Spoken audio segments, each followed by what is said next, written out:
One, this video presentation will be the discussion of module number 5 entitled Health Education Exercise with Sanitation. So I am your presenter today, Ma'am Jasmine D. Dumaging from College of Criminal Justice Education. So this module covers the importance of health education and sanitation. It focuses on health yesterday and today. So the objectives are already flashed in your screen, and at the end of this module, we must attain those objectives. So health education, health yesterday and today. What is the difference in our health from yesterday up to today? In the year 1800, if you weren't sick, you were not only regarded as lucky, but also regarded as healthy. So health in the past was freedom from illness. Health before was determined to be very simple. If you were not sick, you are considered as healthy. But if you do have any symptoms of sickness, you are considered as unhealthy person. So unlike now that being sick person is not the only basis of healthiness. For example, there are persons who have some illness, but we cannot judge that they are unhealthy because sometimes those who have illness are those who portrays healthy balanced diet, have regular exercises, and do not let their illness become the reason why while become the reason why they become unhealthy. So poor health was often associated with poor hygiene and unsanitary conditions.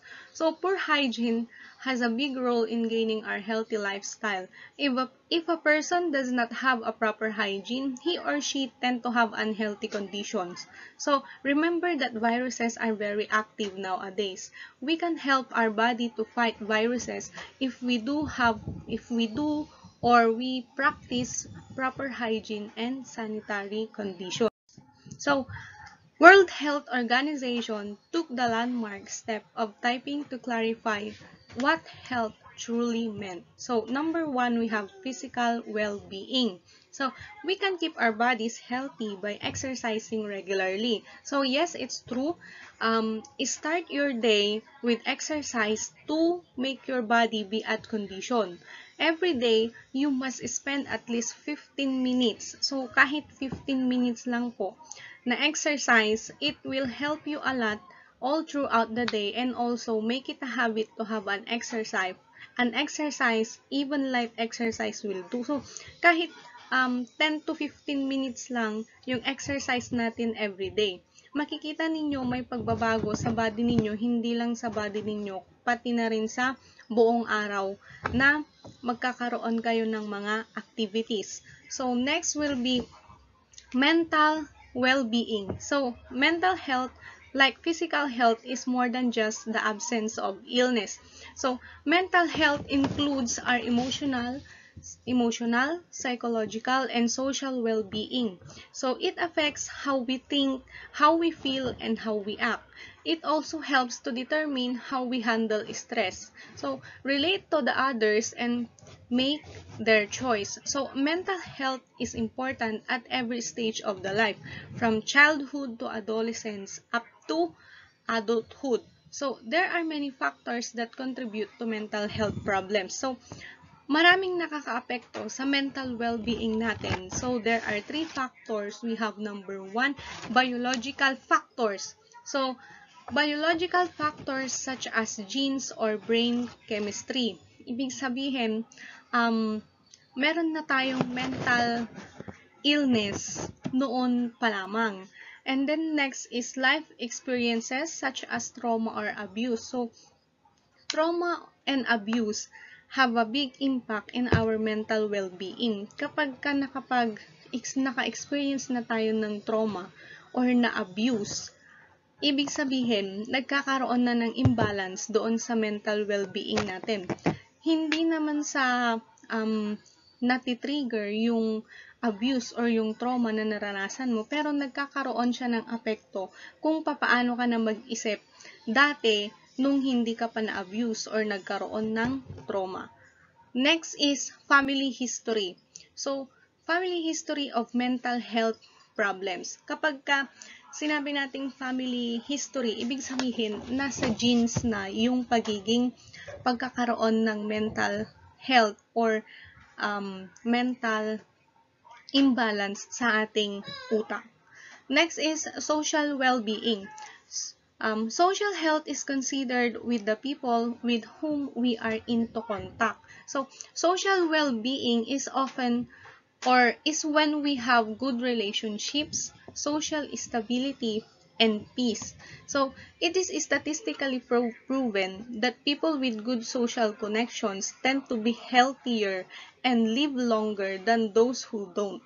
So, yung mga tao na mahilig sa socialization tend to have longer lives. And then, um, mas nagiging uh, mas nagiging broad din yung mental health nila kasi madami silang nakakasama. Unlike doon sa palaging nag-iisa or iisa at dadalawa lang yung nakakasama niya all throughout his or her life. So, social health comes from regular, positive social contact with family, friends, neighbors, work, and even in school. So, we have also dimensions of health. We have environmental health, emotional health, and spiritual health. So, first will be environmental health. This refers to an appreciation of the external environment and the role individuals play in preserving, protecting, and improving environmental conditions. So, environmental health is the branch of public health that focuses on the interrelationship between people in their environment. So it promotes human health and well-being and foster healthy and safe communities. Maintaining a healthy environment is central to increasing quality of life and years of healthy life. So environmental factors are diverse and far-reaching. So they include number one, exposure to hazardous substance in the air, water, soil, and food. So, environmental health po is napaka-importante rin. Pero nowadays kasi, yung climate natin is nagbabago na rin. Meron na tayong tinatawag na air pollution, water pollution, meron na rin soil pollution, even noise pollution is nakakaapekto na rin sa environmental health na meron tayo ngayon. Next, we also have natural and technological disasters. So, natural and technological disasters, yung mga pinapatayo po nating building doon sa part ng technological disasters, minsan sila yung nakakasira doon sa environment. Oo, nakakatulong siya kasi nakakapagbigay siya ng trabaho, nakakataas siya ng employment rate dito sa bansa natin, pero naaapektuhan yung environment kung hindi nila inaalagaan at hindi nila tinitignan ng mabuti yung mga ipinapatayo nilang buildings. For example na lang doon sa Boracay, 'di ba? Ang daming establishments doon na nag-close. Bakit? Kasi nakita nila na yung environment doon, yung health ng environment is hindi na maganda. Na dapat din namang tinitignan ng government kasi may tendency na kapag ka napabayaan, yung ganda ng Boracay is sa mga susunod na generation, hindi na nila ito makikita na ganun siya kaganda. Next is climate change. So, sabi ko nga kanina, nagbabago yung klima natin. Merong masyado ng mainit.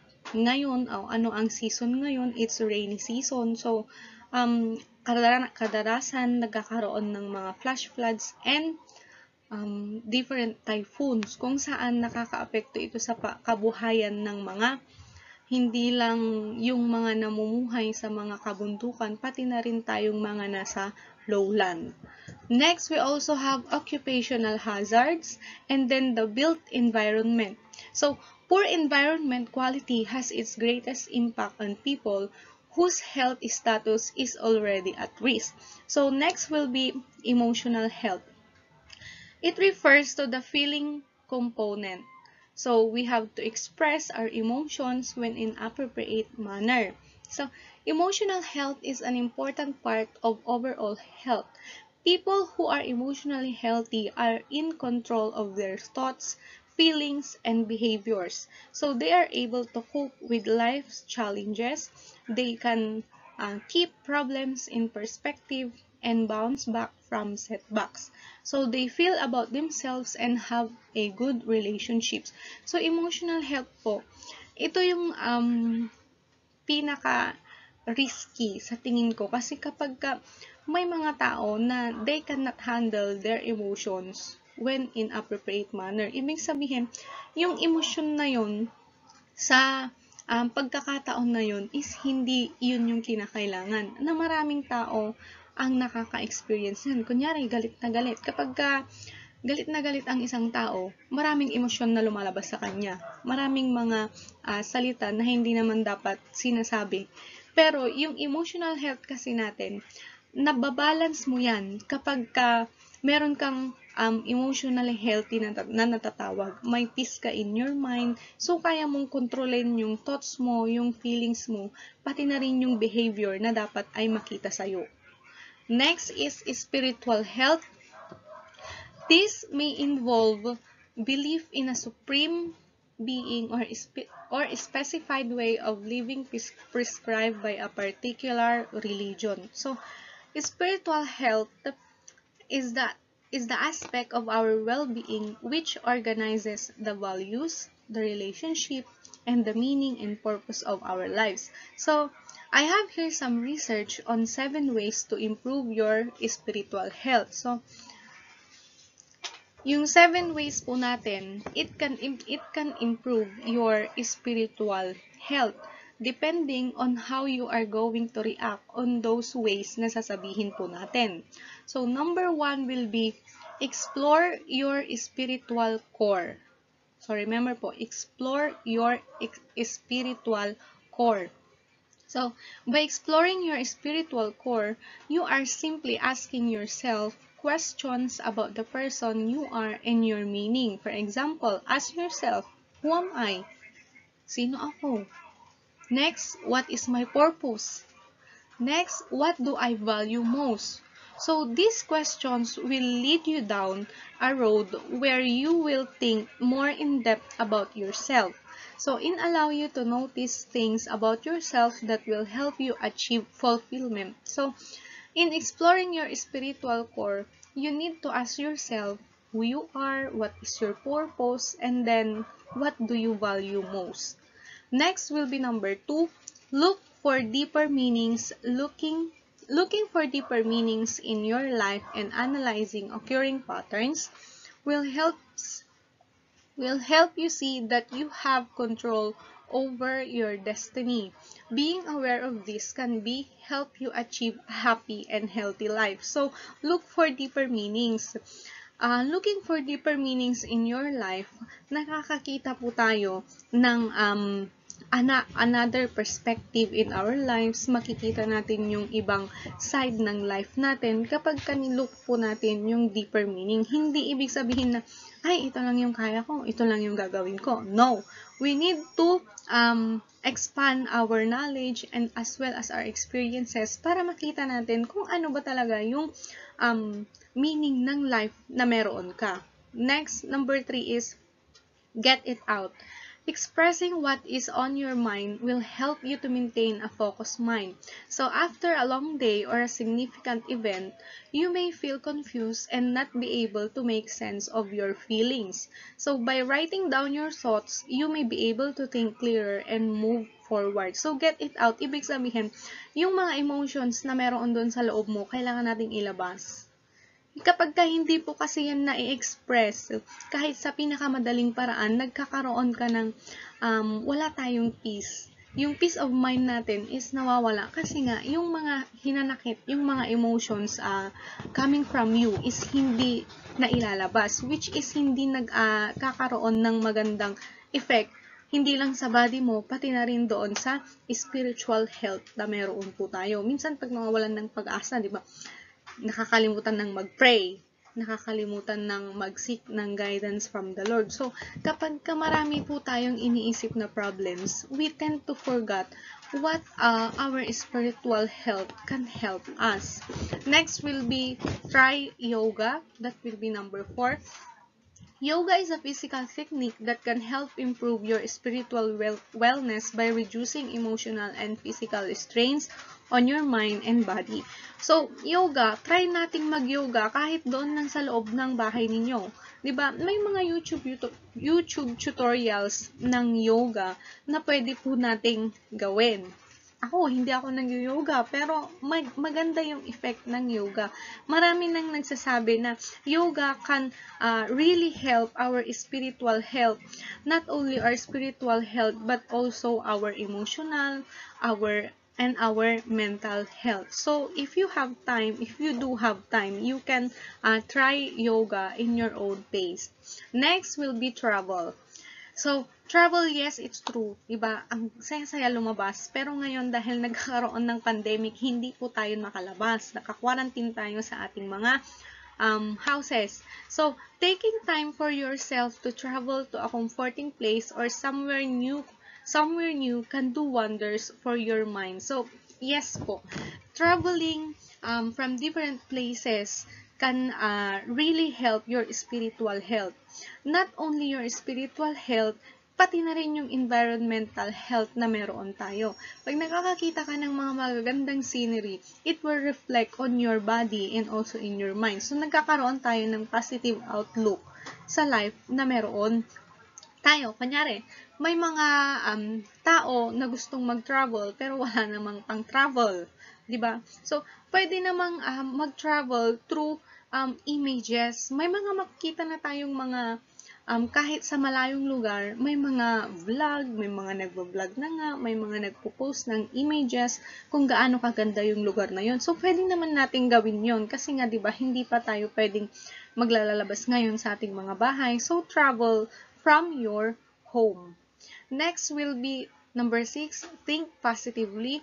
Once you start viewing things in your life in a positive manner, you will find yourself thinking differently and refocusing your mind to a happy and healthy place. So it would be nice to eliminate negativity in our life. So think positively. There are many people who have a lots of negative thoughts. Ibig sabihin, pag gagawin nila yung bagay na to, palagi nilang iniisip yung consequences, yung negative effect nito. Kaya, they tend not to do na lang those things kasi mas iniisip nila yung negative effect.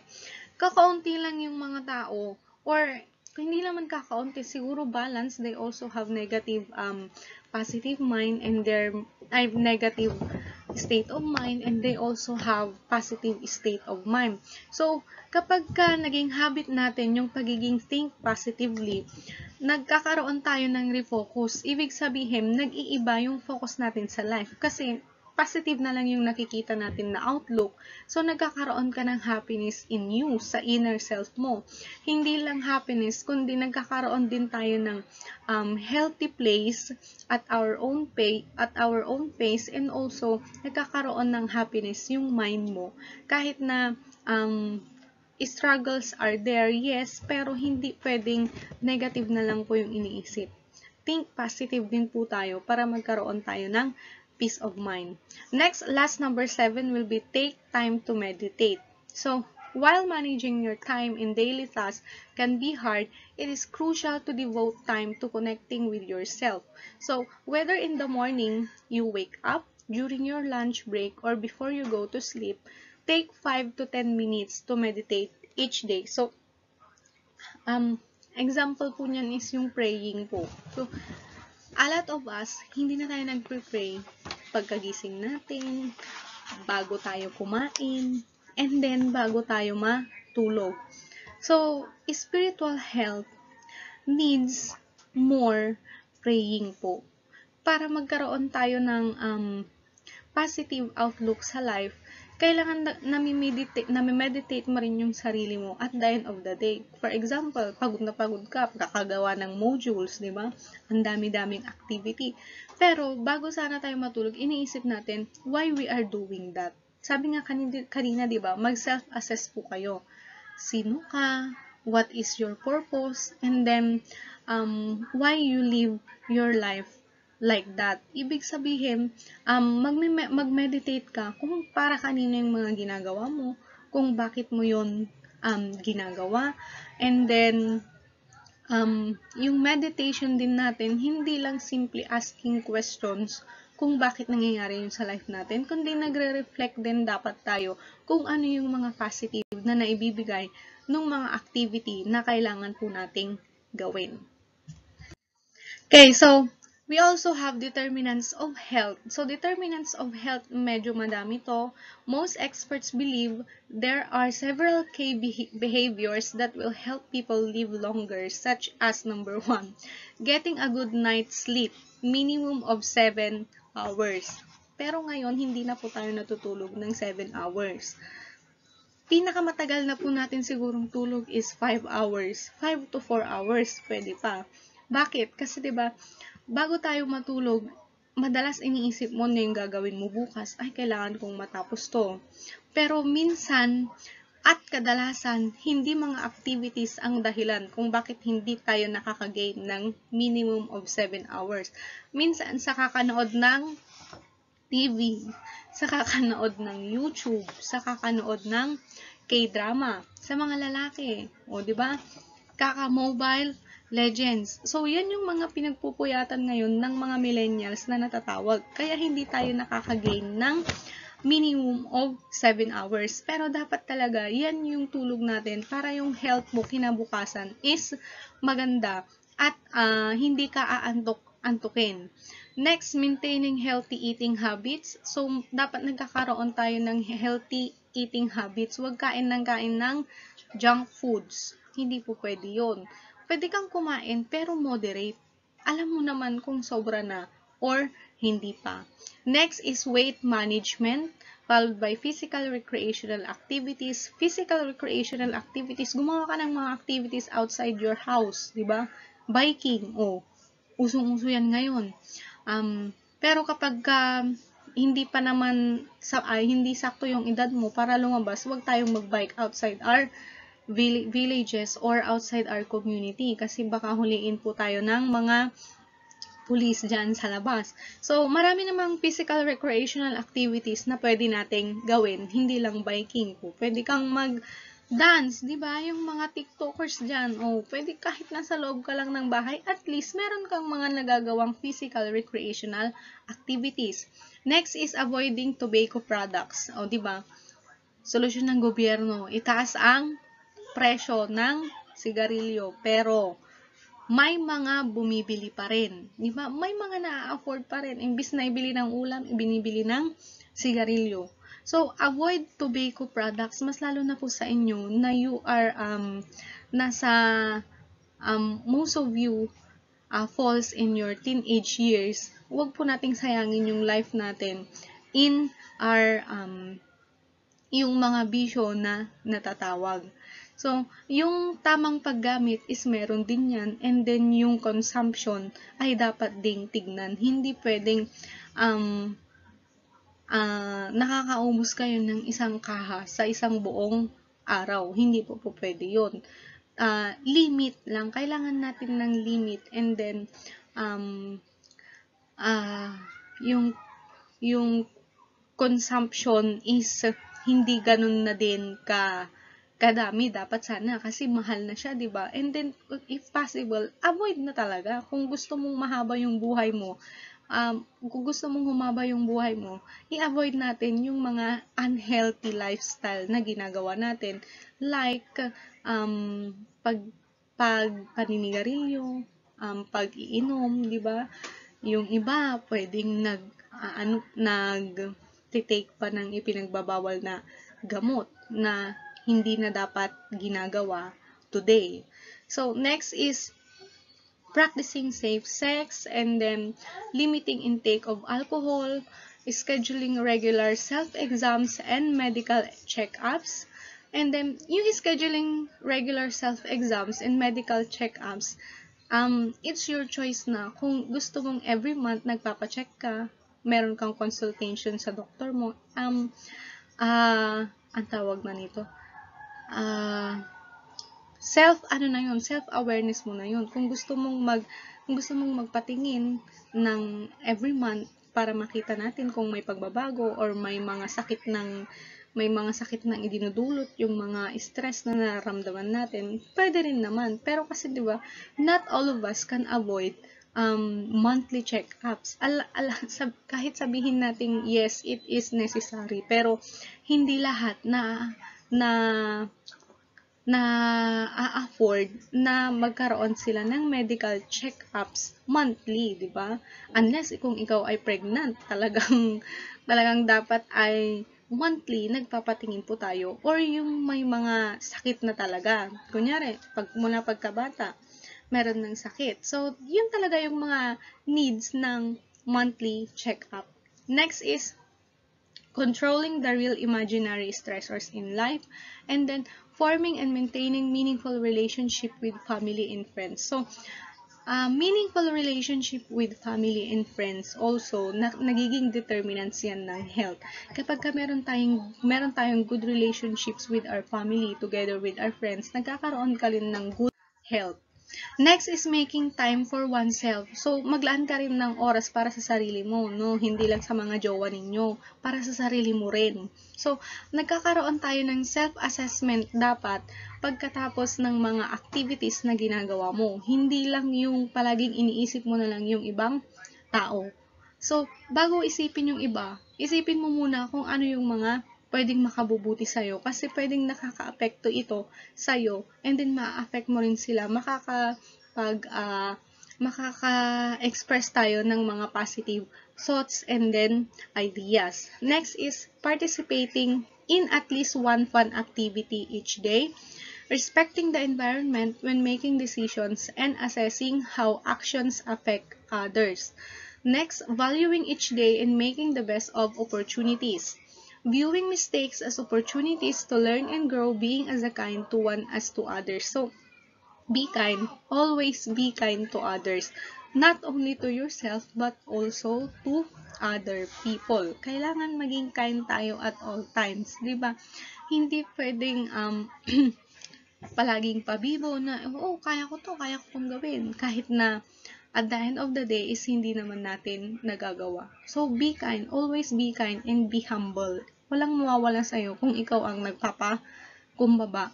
Kaysa yung tayo yung nagmamataas, even we are wrong. So, be kind always to others.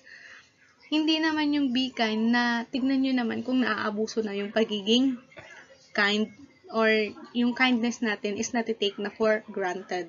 Next is understanding the healthcare system and using it wisely. So, those are the determinants of health, yung mga nabanggit po natin. So, health services, number 1 is nutrition. So, nutrition is the process of eating the right kind of food so you can grow properly and healthy. So, nutrition is the study of nutrients in food, how the body uses them, and the relationship between diet, health, and disease. So, that will be the meaning of the nutrition. Next will be nutrients.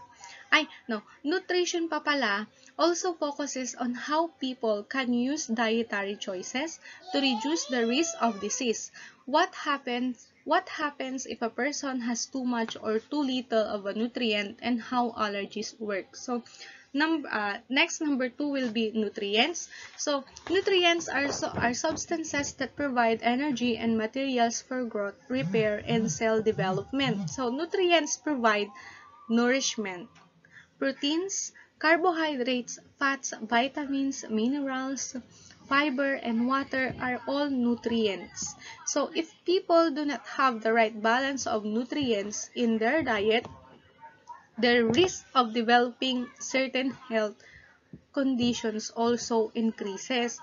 So, if we tend to have imbalance type ng nutrients sa katawan natin, malaki yung increase na nagkakaroon tayo ng health conditions. So, we have different classes of nutrients. Number 1 is carbohydrates. So, carbohydrates are sugars, starch, and fiber. Next is sugar. So, sugar, these are simple carbs, followed by fiber. Kung yung sugar is simple carbs, yung fiber naman is yung complex carbs na tinatawag. Next will be proteins. Consist of amino acids, which are organic compounds that occur naturally. Next, fats reduces inflammation. So, too much fat can lead to obesity, high cholesterol, liver disease, and other health problems. Fats, yes, nakakatulong din po yan sa katawan natin kasi siya yung ah, nag-absorb ng nutrients. Pero too much fat can lead you to obesity. Na kapag ka nagiging obesity na tayo, nagkakaroon na tayo ng mga health problems. Next is water. The adult human body is up to 60% water. Water contains no calories and it does not provide energy. So, water po, napaka-importante ng water sa body ng isang tao. Sabi nga, di ba, dapat nakakainom tayo ng 8 glasses a day. Pero nakakainom ba kayo ng 8 glasses a day? Ako hindi, o aminado doon. Hindi pa ako nakakainom ng 8 glasses a day.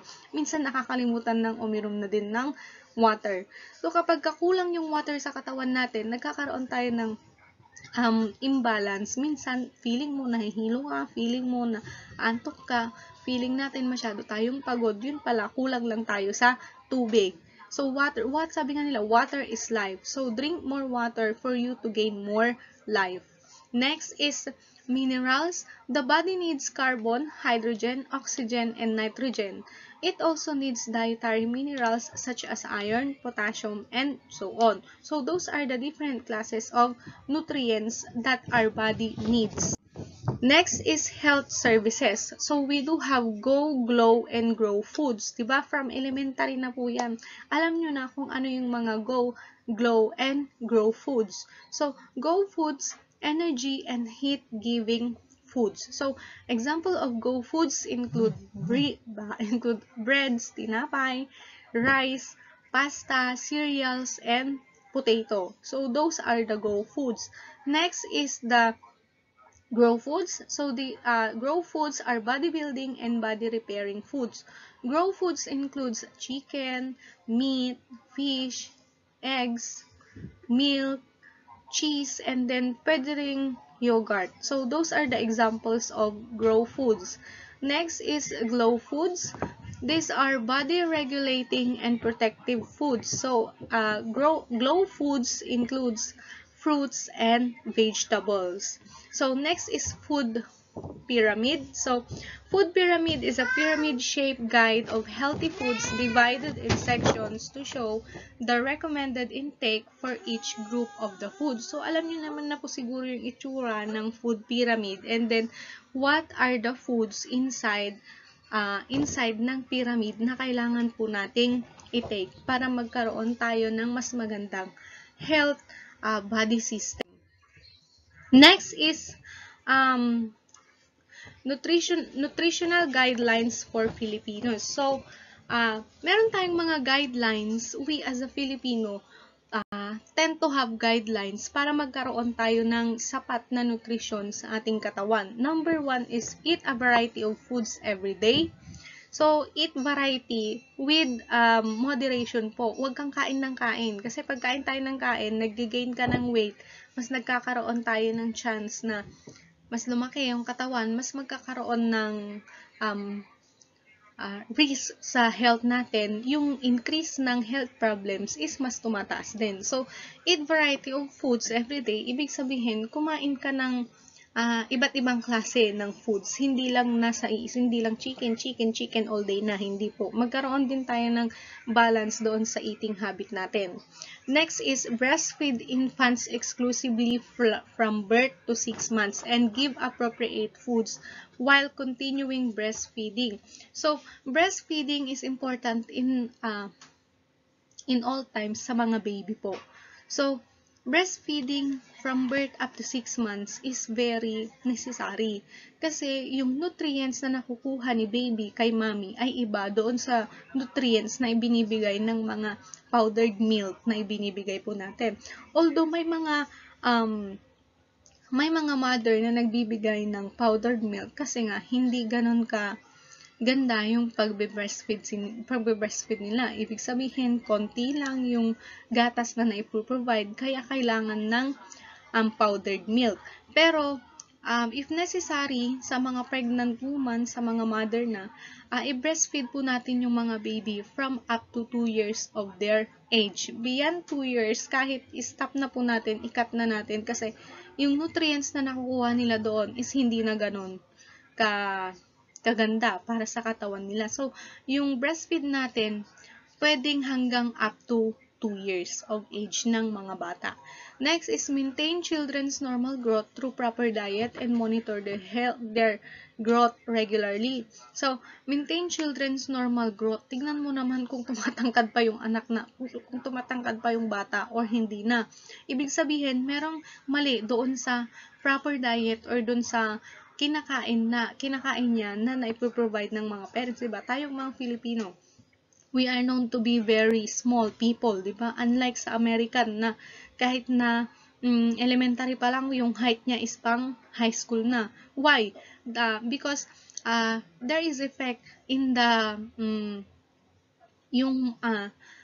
in the way they eat. Ibig sabihin, yung mga kinakain nila is appropriate doon sa age na meron yung bata. Unlike dito sa Pilipinas na minsan nagkakaroon tayo ng obesity. Obesity, ibig sabihin, ang daming intake ng food na hindi naman kailangan ng katawan ng bata. Kaya, they tend to gain more fat.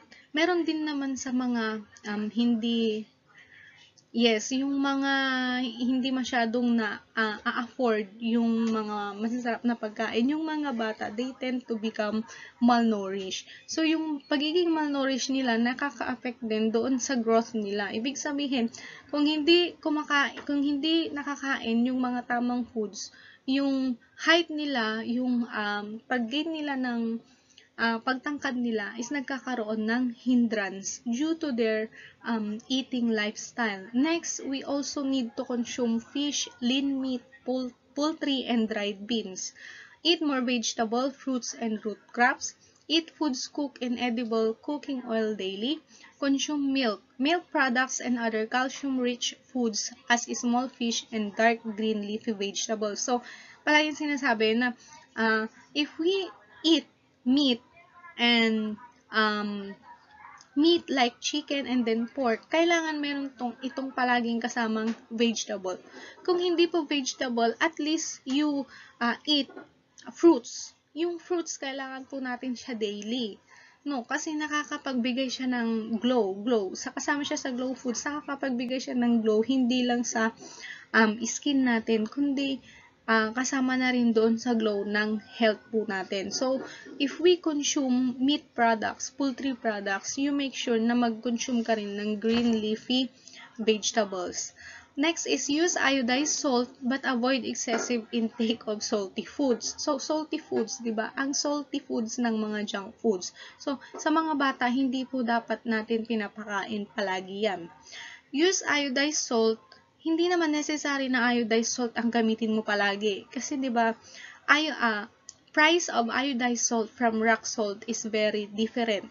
So, mas a-afford natin yung rock salt na natatawag.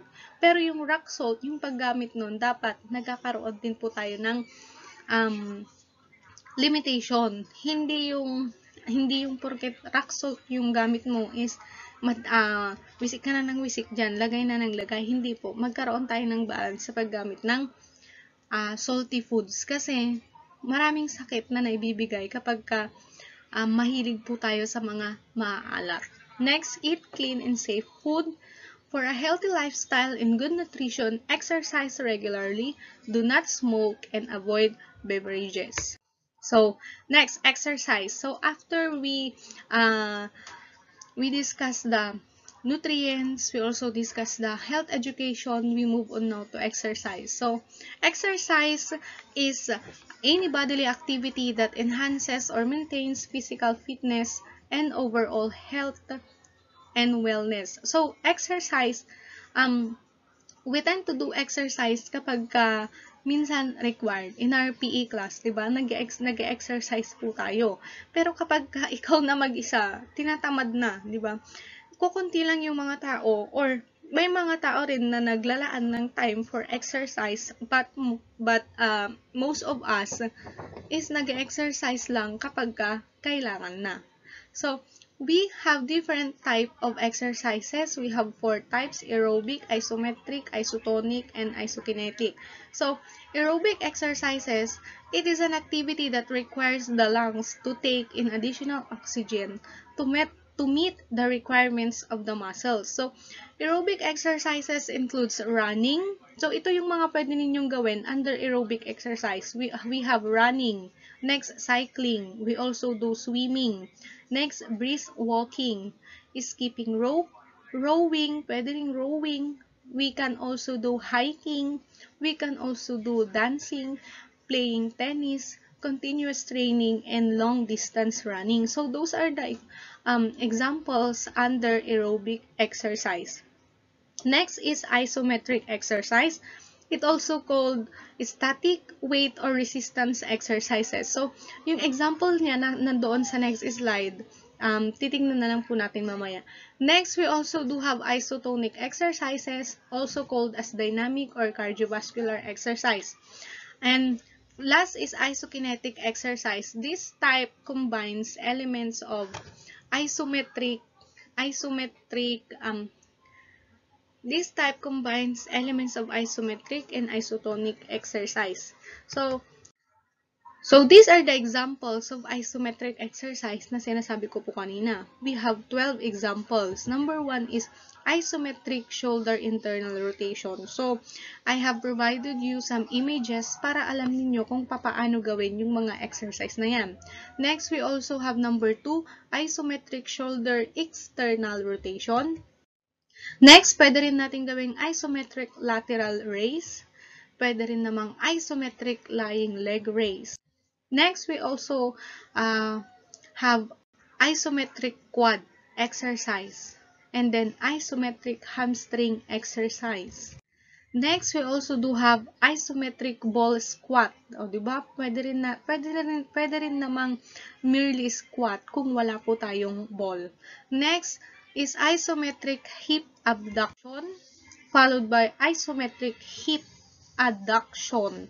And then number 10 is plank hold. O, di ba? Planking has a very great is a very great exercise in our body. 'Di ba? Merely para ka lang naka-stiff ka lang, naka-plank ka lang, pero hindi mo alam ang dami pala niyang naibibigay na benefits on your body. So, planking is very recommendable as one part of daily exercise na kailangan nating gawin. Sana gawin ko rin, di ba? Next, number 11 is side planking. And then number 12, we also do have isometric neck exercises. So, those are the examples of isometric exercise. Next, we also do have examples of isotonic exercise. So, sa isotonic exercise, we have push-ups, we also have pull-ups, and then lifted weights. So, images are flashes on your screen po ha, para alam niyo kung ano yung mga itsura ng mga sinasabi kong exercises. Next, we also do have resistant bands, pwede ring crunches for abs, and also alternating lunges.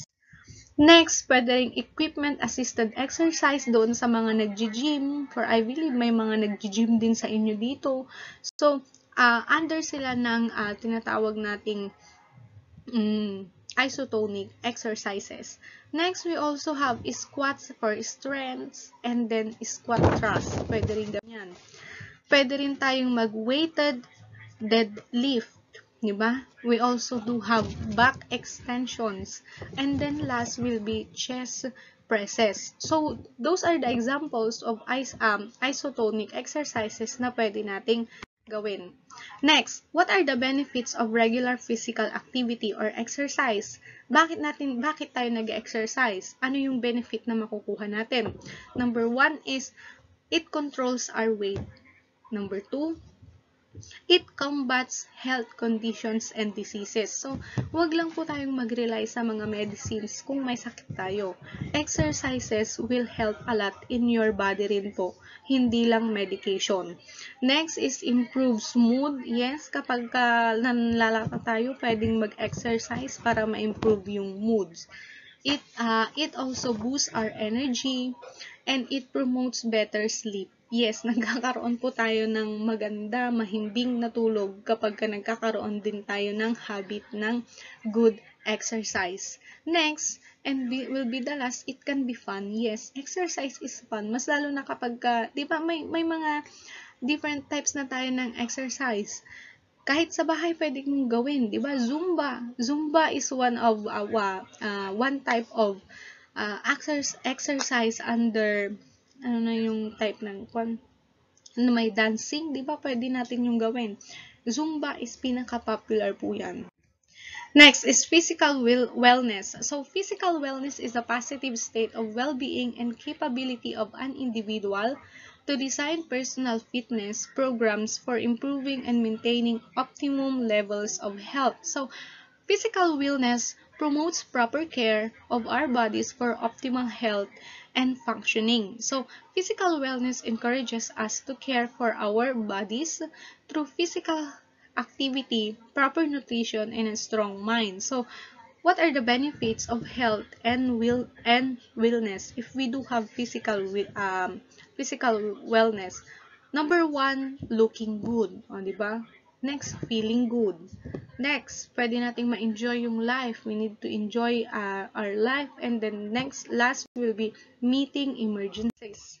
Next, proper hygiene and sanitation. So, hygiene generally refers to the set of practices associated with the preservation of health and healthy living. So, personal hygiene is the basic concept of cleaning, grooming, and caring for our bodies. So, personal hygiene is how you care for your body.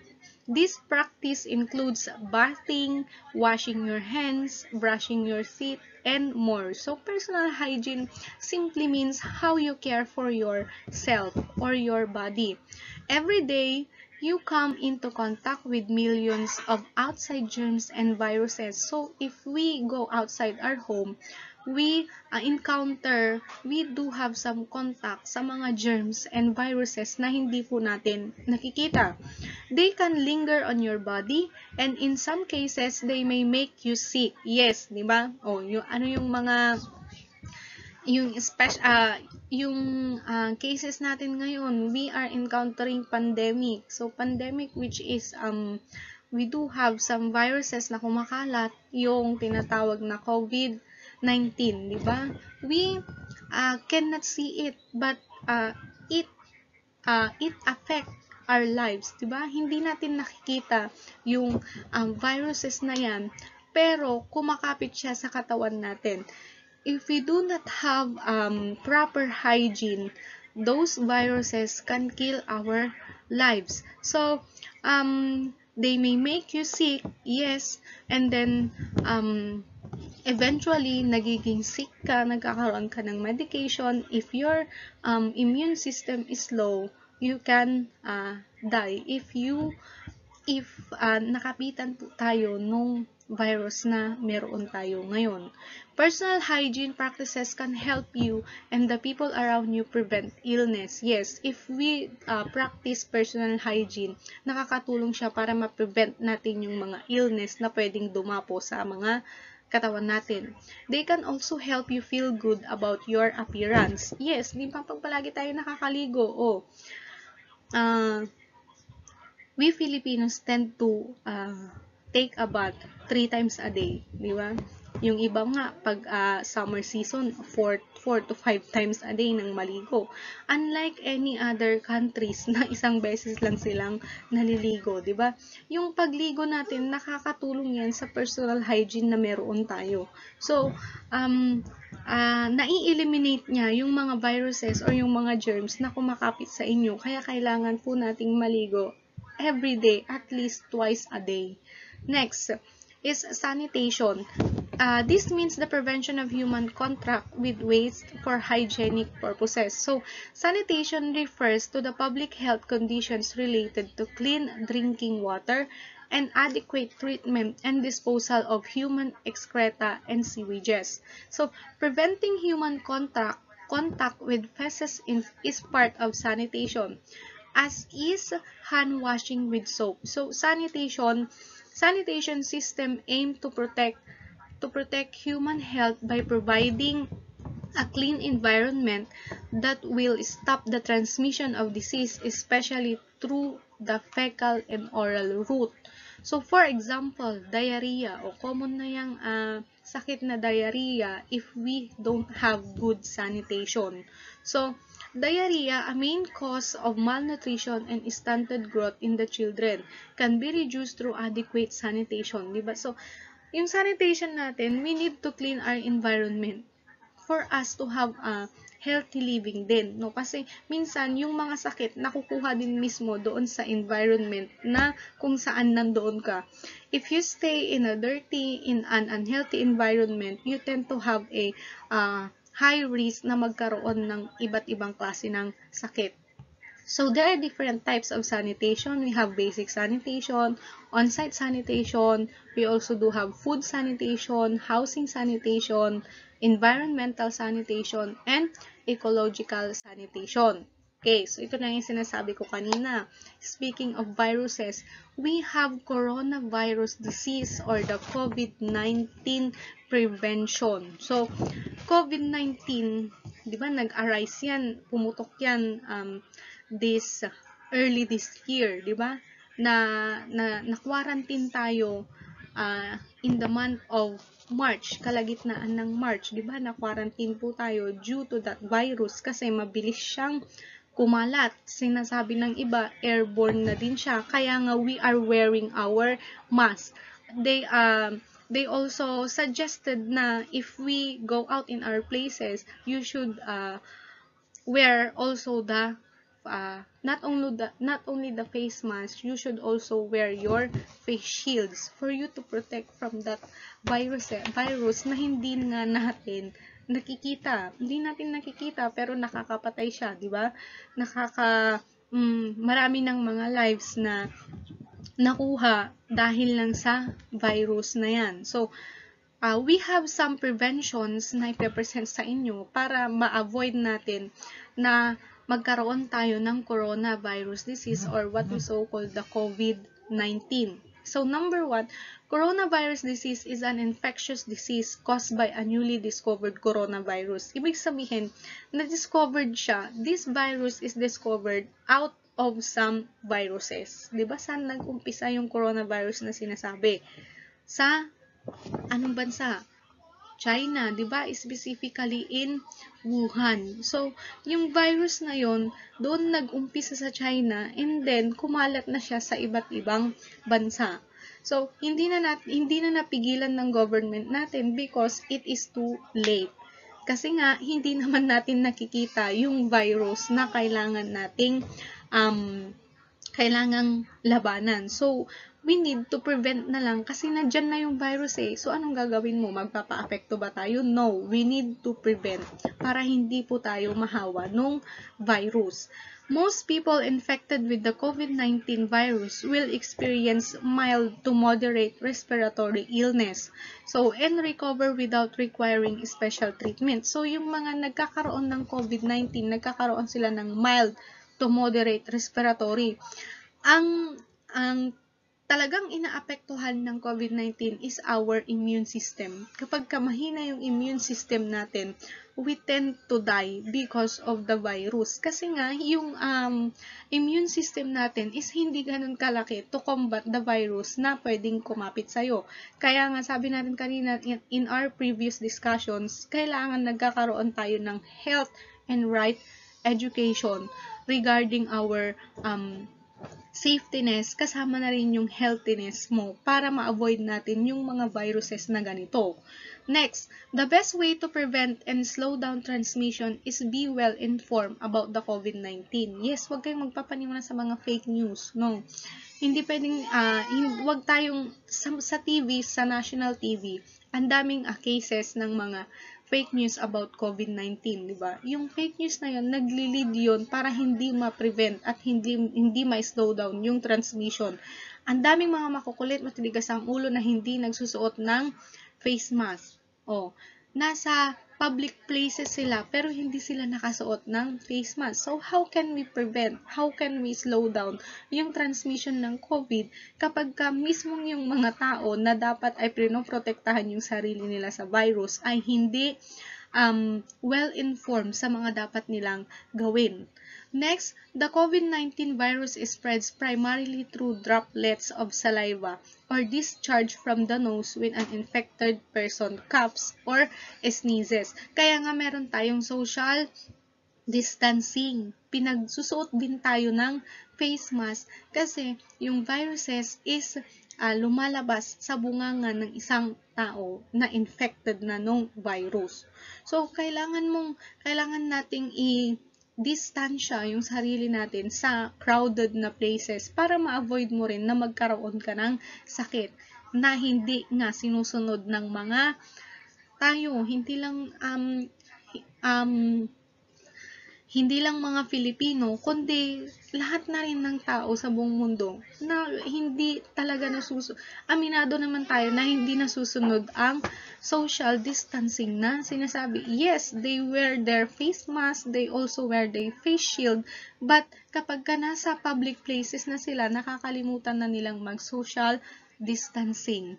Next is, at this time, there are no specific vaccines or treatments for COVID-19. Although nakikita natin sa news na may mga nagsisilabasan ng vaccines, but wala pa talagang vaccine specifically to cure this COVID-19. So, we need to watch, we need to stay updated para makita natin kung may vaccine na ba talaga or wala pa. So, stay aware of the latest information on the COVID outbreak available on the World Health Organization website and through your national and local public health authority. So, stay aware po.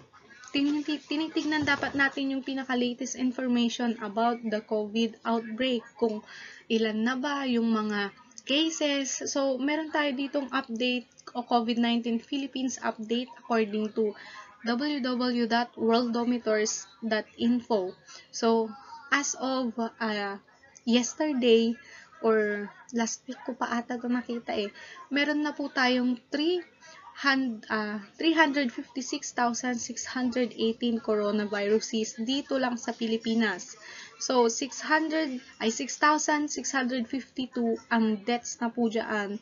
And then, we have 310,158 recovered. So, kung nakikita ninyo, mas malaki pa rin naman yung nakaka-recovered kaysa doon sa mga namamatay. Although, yung karamihan ng mga namamatay dyan is yung mga frontliners. So, be kind, be humble sa mga frontliner kasi they are saving your lives against sa coronavirus na meron po tayo ngayon.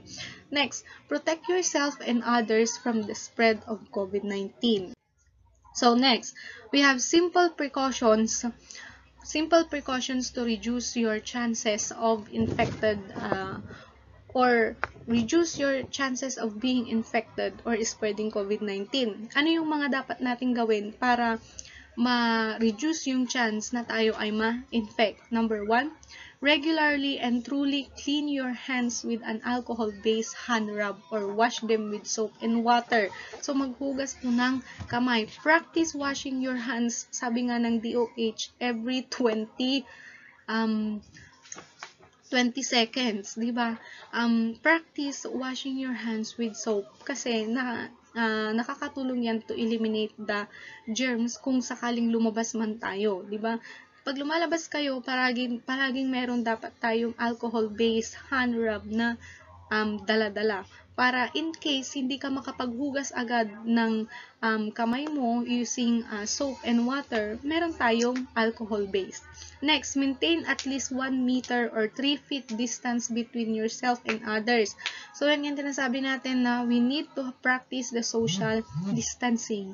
Pero, pag nasa public places na tayo, we cannot avoid due to the crowding ng mga people na nakakalabas na ngayon. Mas lalo na, di ba, pinapayagan ng lumabas yung ages 15, and then sa senior is 65, di ba? So, mas madami na yung mga taong pwedeng lumabas ngayon. So, see to it for yourself na kung hindi man na observe yung social distancing, make initiative na in yourself to distance yourself, na hindi lang naman sarili mo ang isipin mo, magsabi rin sa mga ibang tao na nakakalimutan yung social distancing to practice social distancing kapag ka nasa public places po tayo.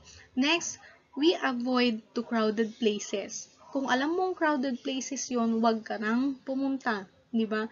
Merong time for us to go out in our places kapag wala na po yung virus na sinasabi. Pero kapag meron pa, pandemic is still ongoing, avoid going to crowded places. Wag mo na kayong maki-birthday. No, wag muna kayong lumabas, wag muna kayong wag muna kayong maglakwatsa. Kung kayang sa bahay lang po kayo, kasi yun yung pinaka-safest place for you, not outside your houses. Next is avoid touching your eyes, nose, and mouth. So, these are the T-zones na tinatawag. Ito po, meron tayong eyes, nose, and then mouth. Kapag ka nasa labas tayo, avoid touching it. Kasi, there are tendency na hinahawak-hawakan po natin yung mga materials doon sa labas, and then nakalimutan natin na may pandemic pala, and you touch your T-zones, pwedeng yung germs na nasa kamay mo is mailipat doon. Pwede sa eyes, pwede sa nose, and then sa mouth. So, yung mga yan po kasi is daanan na through our internal system. So, dapat ina-avoid nating hawakan po yung mga yan, especially kung nandoon tayo sa labas. Next, make sure you and the people around you follow good respiratory hygiene. Stay home and self-isolate when the minor symptoms such as cough, headache, mild fever until you recover. So, magkaroon ka ng initiative kung may nararamdaman ka ng mga symptoms like cough, sneezing, headache, you isolate yourself from others na kasama mo sa bahay to avoid spreading pa yung sickness na meron ka na. Next is, if you have a fever, cough, and difficulty breathing, seek medical attention. So, pag naramdaman na po natin yung mga symptoms na yan, we have fever, cough, difficulty in breathing, pumunta ka na sa hospital, no, sa pinakamalapit po. Mas lalo na, yes, don't be afraid na mag-seek ng medical attention, kasi hindi ka ang makakapagsabi if you already have the virus or wala. Kasi yan yung mga symptoms ng coronavirus na meron po tayo ngayon.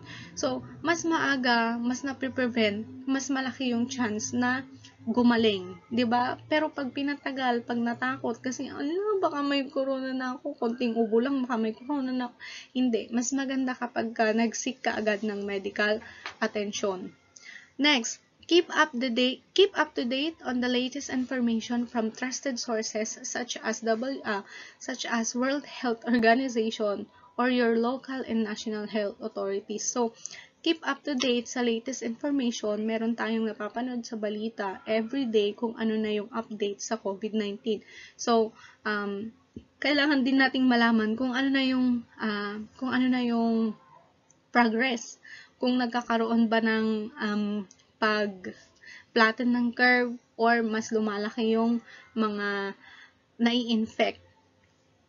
Next is safe use of alcohol-based hand sanitizer, di ba? Usong in demand po ang alcohol ngayon. Nagkaroon pa nga ng panic buying nung nagkaroon tayo ng corona outbreak, na kung saan naubos yung mga alcohol, yung stock sa mga market is naubos. So, nagkaroon tayo ng panic buying na hindi na inisip yung iba na hindi pa nakabili. So, nagkaroon pa nga ng cases na ang mahal ng benta ng alcohol. Ginagawang may pandemic na nga, nagkaroon pa ng high price sa pag-sell ng alcohol na hindi naman dapat. Kasi yun yung pinakakailangan ngayon ng mga tao. So, why are we raising the price, hindi na maaabot ng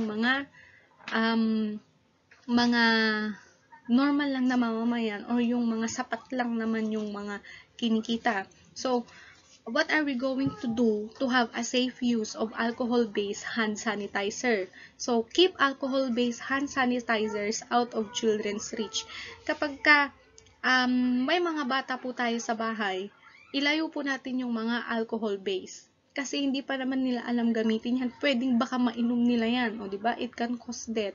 So, i-keep out po natin siya na marireach ng mga children. We also apply a coin size amount on your hands. Diba? Kapag mag-a-apply tayo ng alcohol, wag naman yung nakalahati na yung alcohol. Konti lang, yung sapat lang para makover niya lahat ng part ng hands mo. Avoid also touching your eyes, mouth, nose immediately after using an alcohol-based sanitizer. Kapag we use alcohol-based hand sanitizer, avoid touching your eyes, mouth, and nose. Diba? You cannot touch them immediately after using alcohol. Hand sanitizers recommended to protect against COVID-19 are alcohol-based and therefore can be flammable. So, alcohol-based can be flammable. So, wag natin siyang ilapit sa mga flammable materials. Huwag mong ilapit sa LPG. Kapag may mga nakita tayong matches dyan, may mga lighter, ilayo po natin sa alcohol. It can cause flame. Under no circumstances, drink or let children swallow an alcohol-based hand sanitizer. Sabi nga, any circumstances, ilayo po natin sa mga bata yung alcohol. They can drink it kasi aakalahin nilang tubig po iyon. So, alcohol-based hand sanitizer, under no circumstances, do not let your children swallow or drink it. Next, remember that washing your hands with soap and water is also effective against COVID-19. So, that is the very easiest way to prevent us to gain or to protect us from COVID-19 is to wash our hands with soap and water. And then, after mag-wash ng hands, apply po kayo ng alcohol-based hand sanitizer para mas maging sure po tayo na wala tayong dalang viruses. Mas lalo na kapag if we go out in our houses and we go to the crowded places, kailangan after ng event or umuwi na tayo sa bahay, palagi po nating i-practice yung paghugas ng mga kamay. So, okay, that's all. That will be the end of the discussion in our module number 5 entitled Health Education with Sanitation. But before we end, thank you for listening. Before we end this presentation, allow me to read this prayer with you. So, while reading it, you can also follow para na rin po ma-less yung stress na meron tayo because of this pandemic, di ba? Maraming naapektuhan sa pandemyang ito, and we need to have some positive outlook in life na at least at the right time, this pandemic will disappear. What? Sinong makakatulong din lang naman sa atin, di ba? No one else but our Lord God. So, let me read this prayer to you before we finally end this presentation. So, this is a prayer during pandemic. Loving God, Holy One, your desire is for our wholeness and well-being. We hold in tenderness and prayer the collective suffering of our world at this time. We grieve precious lives lost and vulnerable lives threatened. We ache for ourselves and our neighbors standing before an uncertain future. We pray, may love, not fear, go viral. Inspire our leaders to discern and choose wisely. Align with the common good. Help us to practice social distancing and reveal to us new and creative ways to come together in spirit and in solidarity. Call us to profound trust in your faithful presence. You, the God who does not abandon. You, the Holy One, breathing within us, breathing among us, breathing around us. So in our beautiful yet wounded world. So please hear our prayer to immediately disappear this pandemic that we are facing uh, right now. So, wala namang ibang makakatulong sa atin aside from ourselves, kundi yung um, lumikha din po sa atin. So, in the name of mighty Jesus, we pray for the healing of the world. So do not fear, for I am with you. Do not be dismayed, for I am your God. I will strengthen you and help you. I will uphold you with my righteous right hand. So, thank you for patiently listening. Have a good day.